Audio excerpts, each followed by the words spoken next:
Hey everyone, we are Will and Alex, and today we're going to walk you through how we attended a sumo tournament in Fukuoka, Japan. We'll go over where to find the schedule, how we bought tickets, where we stayed, what to expect the day of the tournament itself, and where we ate a typical sumo dinner afterwards. We are by no means sumo experts and went into the day pretty clueless about what to expect. In between matches, we spent a lot of time Googling different rules and customs of the sport. It is super interesting, and I'd recommend checking out Japan Sumo Association's official YouTube channel called Sumo Prime Time for great videos in English about sumo. Alright, let's get into the schedule. The Japan Sumo Association posts the year schedule on their site that I can link below. There are 6 grand tournaments each year held in different parts of Japan. The last tournament of the year is held in November in Fukuoka. As you can see from this calendar, advanced ticket sales begin in September. The website will point you in the direction of where to buy tickets. The prices vary on which type of seat you choose and whether or not you go on a weekday or a weekend. I can't see information for all the tournaments, but at least for the May tournament in Tokyo, the tickets can only be printed at 7-Elevens in Japan, and it says that detailed instructions will be provided once the ticket is purchased online. There are 2 types of seats to choose from. There are box seats, which accommodate 4 people and go for around 38,000 yen. You are basically sitting on a cushioned floor, but the good part is that you can stretch your legs, and I think that it looks more comfortable than the seats. We chose the seats, and we basically sat in the nosebleed section. The arena isn't big at all, and we were literally in the last row and could still see and hear everything.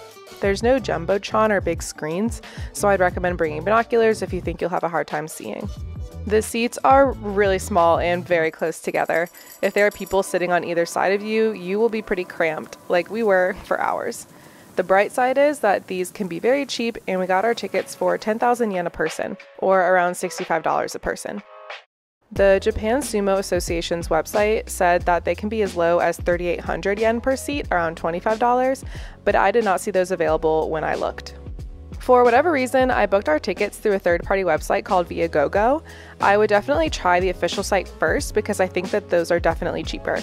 Viagogo is listed on the main website as a quote non-official website, and that the official website is not responsible if something gets messed up with your tickets. Luckily for us, the ones I purchased from Viagogo worked just fine. I will say that Viagogo did not have digital tickets or ones that you would print at a 7-Eleven, but only physical ones mailed to you. This was a little bit stressful as I bought our tickets pretty last minute, but we were able to have them shipped to a friend's house in Japan to make sure we'd get them as soon as possible. Alright, where we stayed. So the venue for the Grand Sumo tournament in Fukuoka is the Fukuoka Kokusai Center, or the Fukuoka Convention Center on Google Maps. It's a little bit north of the city, away from all the action, so we decided to stay in the Tenjin area, about a 25-minute walk away. It seems like there are several bus lines that run to the convention center, but we chose to walk. The hotels do book up when there's a tournament in town. We've been to Fukuoka twice and have stayed in the My Stays hotels both times. We've stayed in the Hotel My Stays Fukuoka Tenjin and the Hotel My Stays Fukuoka Tenjin Minami. We like the location of both, but the hotels are pretty average. There are lots of hotels in the Tenjin area to choose from, and the sooner you book, the more options you'll have at reasonable prices. Okay, let's talk about what to expect the day of the tournament. Here's a picture of the timetable from our November 2023 Grand Sumo tournament. You'll see the doors open at 8:30 in the morning with bouts starting at around 9:20. There are 6 ranked divisions in sumo wrestling, and the first half of the day, I believe, showcases bouts from lower ranked wrestlers. Many people choose to attend in the afternoon when the second highest divisions, Juryo, and the highest division, Makuuchi, have their bouts. We arrived after lunch at around 1:30 in the afternoon. There was a good amount of commotion inside the main lobby area, with vendors selling souvenirs and handing out information regarding the event. There were some wrestlers walking in, which I thought was pretty cool.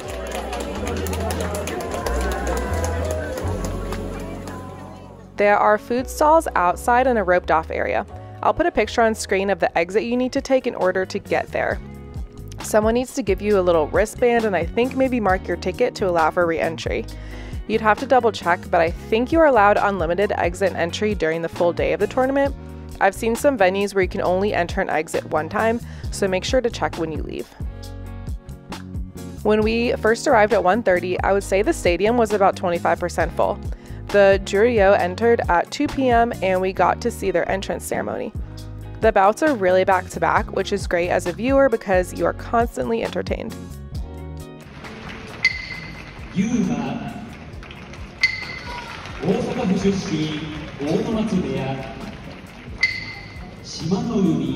I would say that around 3:30, before the Makuchi make their grand entrance, the people really start to pour in. These are the top-ranked wrestlers who are up for promotion or demotion depending on the outcome of the tournament bouts.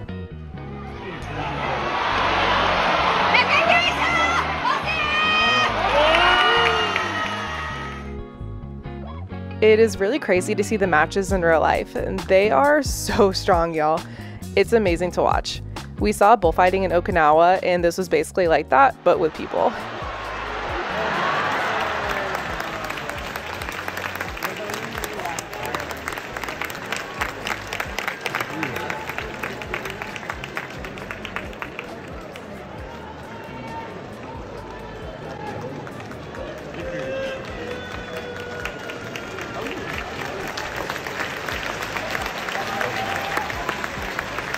Around 6 p.m., the champion performs a centuries-old tradition called the bow twirling ceremony, and then it's all over.